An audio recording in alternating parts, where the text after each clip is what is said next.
reciente cumbre de la CELAC en Cuba, el presidente del país, Raúl Castro, desafió a los líderes de Latinoamérica y del Caribe a mejorar el sistema de salud y la educación de sus países, haciendo énfasis en que los miembros de este bloque cuentan con los recursos naturales para erradicar la pobreza, pero poca voluntad política para ese fin. ¿Qué se consiguió en la cumbre de la CELAC? Lo vamos a analizar con la analista internacional Tamara Chaumont, desde el sur de Francia. Doctora, buenas noches. Buenas noches, Guillermo. Recién mencionaba el tema de la repercusión de la CELAC, ¿no? Depende del periódico que uno lea, está marcadamente dividido en dos. O que fue ignorado por la derecha o que realmente los logros fueron excelentes, dice la izquierda.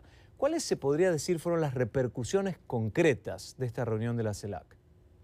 Es un poco así como bien lo mencionas, Guillermo.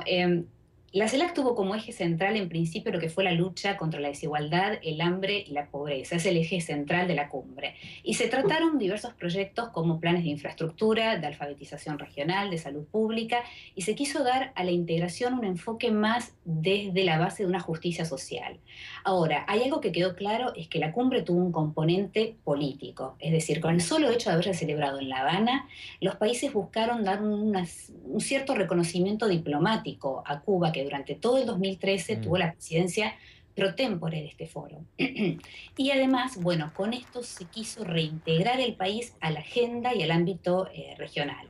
Hay que tener en cuenta que ciertas fricciones diplomáticas que hay entre los países de América Latina, que la cumbre del Mercosur se postergó por tercera vez para mediados de febrero, la CELAC era la oportunidad de que los países volvieran a reunirse y lograran un mayor entendimiento, que en definitiva fue esta la visión que se tuvo en cuenta cuando este foro se creó en el 2010, justamente para profundizar los lazos de amistad y de cooperación entre los países y generar mejores condiciones de intercambio y de cooperación, y que hoy, agrupando 33 países, es uno de los mayores mecanismos regionales de concertación y de diálogo político. Me interesa ese punto, el tema de la integración. A partir de la experiencia que tenemos en esta reunión reciente de la CELAC, sobre todo teniendo en cuenta lo que usted, doctora, mencionó, la postergación de la cumbre del Mercosur.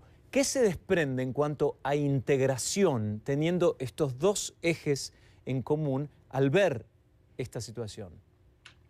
Bueno, el hecho de que se haya postergado una vez más la cumbre de mandatarios del Mercosur no es positivo para la imagen de la integración y del bloque. En general, hay contradicciones en lo que respecta a la integración. Por un lado, vemos que está la ampliación, la voluntad de querer ampliar el bloque cuando Bolivia está bregando por una incorporación plena, es decir, con voz y con voto, ya no como un miembro asociado al Mercosur, sino como un miembro pleno. Pero por otro lado, hay conflictos en materia de integración, como por ejemplo el que está teniendo Argentina y Uruguay en materia portuaria, las fricciones que hay entre Paraguay y Argentina por la represa hidroeléctrica de Yacyretá, las clásicas trabas al comercio y la falta de consenso para firmar un acuerdo con la Unión Europea. Y en este último punto, Guillermo, hay que aclarar que en el 2014 quedó sin efecto lo que es el sistema general de preferencias comerciales que la Unión Europea otorgaba a los países. Solamente lo conserva Paraguay. De ahí la importancia justamente que se celebre de una vez por todas este acuerdo de comercio, en el que lo último que se sabe es que a la hora actual están en conversaciones técnicas todos los países para lograr la presentación de una oferta de liberalización comercial de bienes y de servicios que se espera que se pueda avanzar en estos próximos meses. Y ahí está el otro punto, el fruto a partir de tratados y entendimientos comerciales de este bloque de 33 países con otros bloques del área que tienen realmente muchísima fuerza, por ejemplo la Alianza del Pacífico, etcétera. ¿Cómo vemos esa posibilidad, como que se encaminara hacia acuerdos comerciales?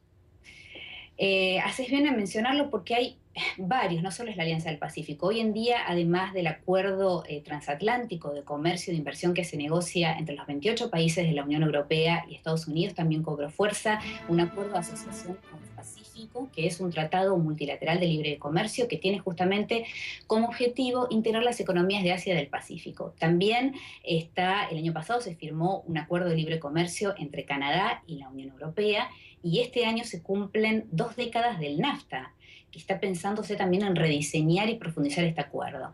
Y como lo mencionamos en otra ocasión, la Alianza del Pacífico, a medida de generar una arquitectura jurídica que permita reducir barreras aduaneras, está ganando cada vez más terreno. Y los países de la alianza, a diferencia por ahí de la visión económica de algunos países del Mercosur, son países que se abrieron al libre comercio y que ya firmaron acuerdos con países asiáticos claves como China, Indonesia, Corea del Sur, Japón, y a su vez, a través de la Alianza del Pacífico, México tiene una mayor influencia en la región.